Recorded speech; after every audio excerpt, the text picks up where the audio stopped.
ಜೀವನದಲ್ಲಿ ನಾವು ತುಂಬಾ ಜನರನ್ನು ಭೇಟಿ ಆಗ್ತೀವಿ.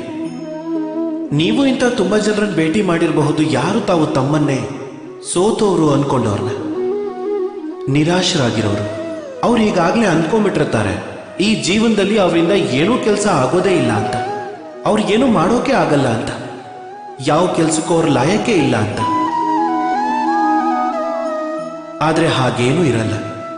ಈ ಪ್ರಪಂಚದಲ್ಲಿ ಲಾಯಕ್ಕಲ್ಲ ಅನ್ನುವಂಥದ್ದು ಏನೂ ಇರೋದಿಲ್ಲ. ಒಂದೇ ಒಂದು ಅಕ್ಷರನೂ ಇಲ್ಲ, ಯಾವುದೋ ಮಂತ್ರದ ಭಾಗ ಆಗದೆ ಇರೋವಂಥದ್ದು. ಒಂದೇ ಒಂದು ಗಿಡಮೂಲಿಕೆನೂ ಇಲ್ಲ, ಔಷಧಿ ಅಲ್ಲದೆ ಇರೋವಂಥದ್ದು.